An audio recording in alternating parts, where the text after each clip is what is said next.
नमस्कार।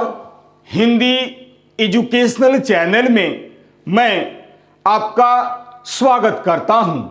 आज मैं आपके समक्ष आधुनिक हिंदी साहित्य के श्रेष्ठ राष्ट्र प्रेमी कवि रामधारी सिंह दिनकर द्वारा रचित स्वर्ग बना सकते हैं शीर्षक कविता को लेकर उपस्थित हुआ हूं।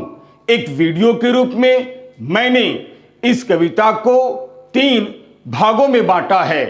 पार्ट 1 वीडियो में मैं इस कविता का केंद्रीय भाव या मूल भाव या सार या सारांश को प्रस्तुत करना चाहता हूं, जबकि पार्ट 2 वीडियो में मैं इस कविता का उद्देश्य या संदेश को आपके समक्ष प्रस्तुत करना चाहता हूं। तीसरे भाग में यानी पार्ट 3 वीडियो में मैं इस कविता का शब्दार्थ सहित सप्रसंग अर्थ या भावार्थ या व्याख्या को आपके समक्ष प्रस्तुत करना चाहता हूं।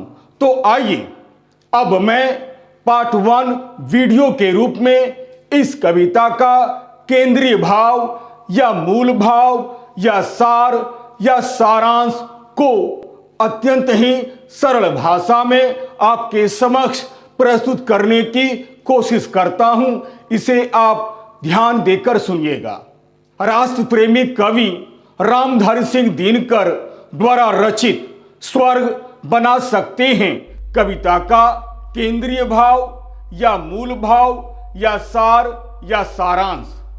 आधुनिक हिंदी साहित्य के सफल राष्ट्र प्रेमी कवियों में रामधारी सिंह दिनकर जी का नाम बड़े ही आदर के साथ लिया जाता है। सच पूछा जाए तो ये प्रगतिशील काव्य धारा के एक बेजोड़ महाकवि, लेखक, निबंधकार तथा राष्ट्रीय भावनाओं के ओजस्वी गायक रहे हैं। ये हिंदी के श्रेष्ठ राष्ट्र प्रेमी कवि माने जाते हैं। ओज और शौर्य के कवियों में इन्हें प्रथम स्थान प्राप्त है।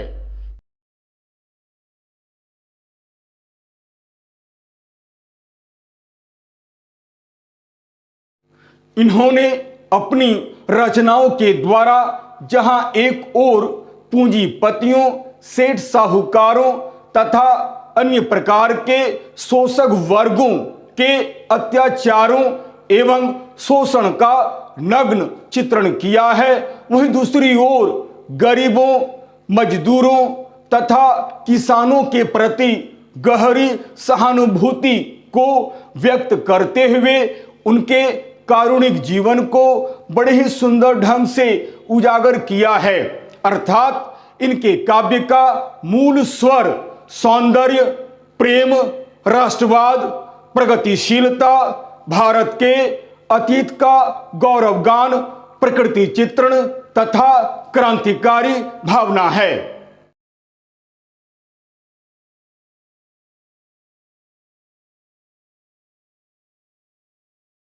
स्वर्ग बना सकते हैं इनकी एक बड़ी ही सुंदर कविता है।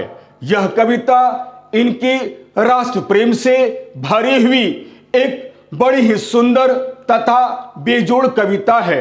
यह कविता इनकी प्रसिद्ध रचना कुरुक्षेत्र से लिया गया एक अंश है। यह अंश 7वें सर्ग में वर्णित है।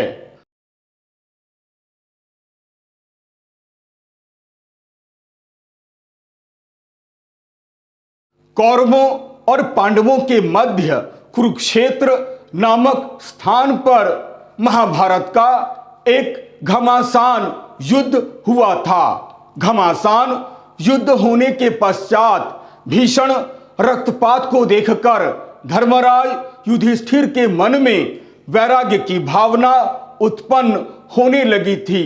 मन बहुत ही उद्विग्न हो गया था। मन में अनेक तरह के प्रश्न उठने लगे थे। उसी समय युधिष्ठिर सरसैया पर लेटे हुए भीष्म पितामह के पास अपने उद्विग्न मन को शांत करने के लिए जाते हैं। भीष्म पितामह उसी समय धर्मराज युधिष्ठिर को एक अंतिम उपदेश देते हैं।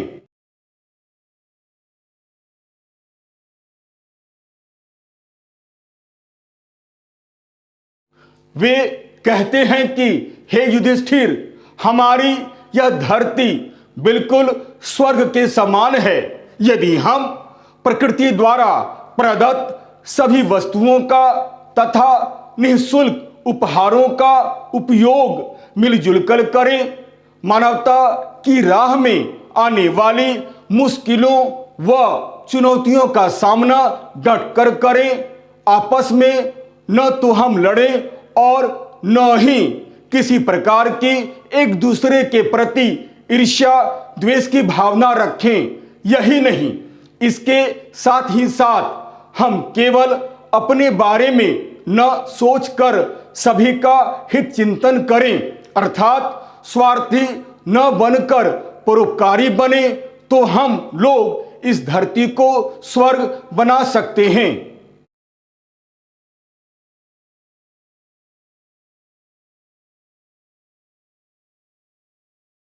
और हां, यह हमें याद रखना चाहिए कि यह धरती स्वर्ग के समान तभी हो सकती है जब हमारे देश में भाषा, धर्म, जाति, रंग आदि के नाम पर कोई भी भेदभाव नहीं होगा।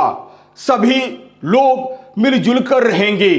सभी देशवासियों को न्यायोचित सुख मिलेगा। सबका सब चीजों पर समान रूप से अधिकार प्राप्त होगा तथा सबको विकास करने का समान अवसर प्राप्त होगा।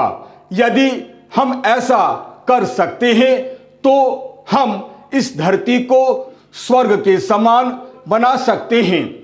यह हमें याद रखना चाहिए कि स्वर्ग कहीं और नहीं है, बल्कि इसी धरती पर है। हम केवल समता तथा प्रेम के आधार पर ही इस धरती को स्वर्ग बना सकते हैं।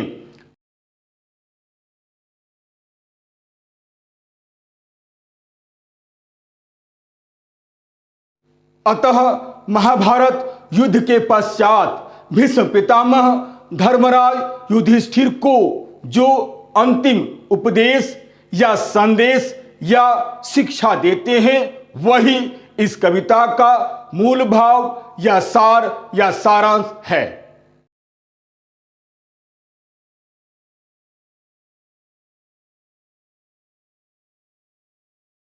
यदि आपको यह वीडियो अच्छा लगता है तो आप इसे लाइक करें, शेयर करें और तो और सब्सक्राइब करना आप बिल्कुल नहीं भूलें। याद रखिएगा, मेरा यह चैनल, मेरा यह वीडियो एक एजुकेशनल वीडियो है।